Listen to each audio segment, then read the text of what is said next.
আসসালামু আলাইকুম ভিউয়ার্স, আমি শামীমা আক্তার স্বপ্না সিলেট থেকে বলছি। আশা করছি যে যেখান থেকে আমার ভিডিওটি দেখছেন সবাই আল্লাহর রহমতে ভালো আছেন, আমরা ভালো আছি। চলে এসেছি একটা ডেইলি ব্লগ নিয়ে। এটা ব্লগ বলা যাবে না, কারণ আমি সকালটা শুরু করতে পেরেছি ঠিকই, ভিডিও শ্যুট করতে পেরেছি, বাট বিকেলের পর থেকে আর কোনো ফুটেজ নিতে পারিনি। এত একটা হ্যাসেল ছিল দিনটা যে আমি আর ভিডিও করতে পারিনি। তো শুক্রবারের দিন ছিল এটা। শুক্রবারে আমি সারাদিন কী করলাম সেটা নিয়ে হচ্ছে আজকের ভিডিওটি।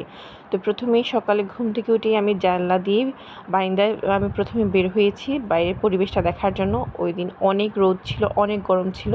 আমার ভিডিওতে দেখতেই পাচ্ছেন কীরকম একটা রোদ ছিল, কীরকম গরম ছিল।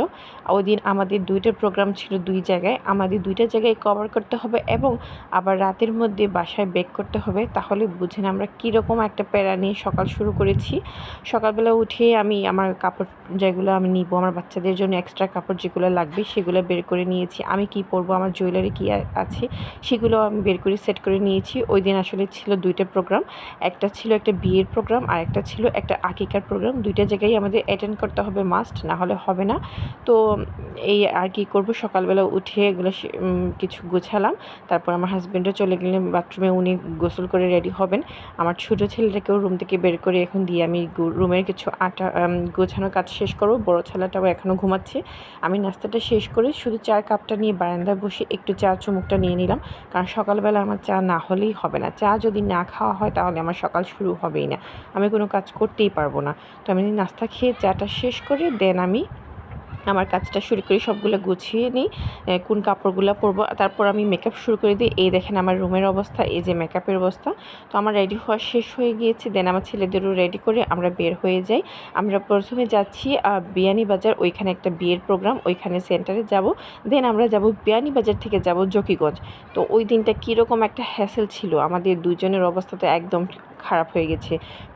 এত লং একটা জার্নি, তাও দুইটা বাচ্চা নিয়ে অনেক কষ্ট হয়ে গেছে। তারপর অনেক এনজয় করেছি, অনেক ভালো লেগেছে। দিনটা খুবই ভালো গিয়েছে, গরম ছিল কিন্তু তারপরও খুবই ভালো লেগেছে। আমাদের বাচ্চাদেরও কোনো যে শরীর খারাপ হয়নি, সেটাই আল্লাহ হাফেজ শুকরিয়া।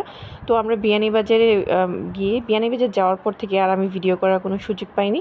বাট যাওয়ার আগে বা বিয়ানীবাজার থেকে জকিগঞ্জ যাওয়ার পথে যে রাস্তার যে মুহূর্তগুলো, ওইগুলো যে আমি একটু ফুটেজ নিতে পেরেছি, এটাই আমার ভালো লাগছে। এত মানে মনোমুগ্ধকর একটা পরিবেশ, এত ভালো লাগছিল, মানে এটা আমি বলার মতো না। তো বিয়ানীবাজারে আমরা বিয়েটা শেষ করে তাড়াহুড়ো করে আমরা রওনাও দিয়ে দিই জকিগঞ্জ। জকিগঞ্জ হচ্ছে গিয়ে আমার বাবার বাড়ি।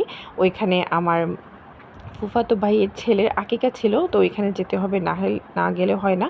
তো ওইখানে আমরা চলে যাই সন্ধ্যার মধ্যে, 6টার মধ্যেই পৌঁছে যাই। ওইখানে গিয়ে আবার আমার ফুফুর বাড়ি থেকে আমি আমাদের বাড়িও আসি। ওইখানে কত সময় থাকি, তাদের সাথে সময় পাস করি। ওইখানে যাওয়ার পর আসলে ভিডিও ফুটেজ নেওয়ার কোনো মন মানসিকতা আমার ছিল না।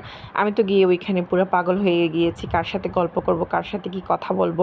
অনেক দিন পর তাদের সবার সাথে দেখা হয়েছে, আমার চাচা চাচি, আমার ফুফু ফুফা, আমার সব কাজিন যারা ছিল সবার সাথে দেখা হয়েছে। অনেক ভালো লেগেছে, অনেক দিন পর গিয়েছি। তো অনেক কষ্ট হলেও তারপর থ্যাঙ্কস আমার হাজব্যান্ডকে, যে উনি অনেক কষ্ট করে আমাদের ওইখানে নিয়ে গিয়েছেন, না হলেও আসলে এই দিনটা এত সুন্দর হতো না। তো আমরা ওইখান থেকে আবার রাত কিন্তু বেক করে দিই।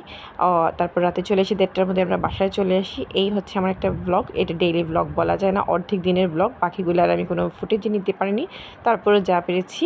তো আমার ভিডিওটা কেমন হয়েছে অবশ্যই জানাবেন, আর অবশ্যই লাইক শেয়ার সাবস্ক্রাইব করতে ভুলবেন না। আল্লাহ হাফিজ।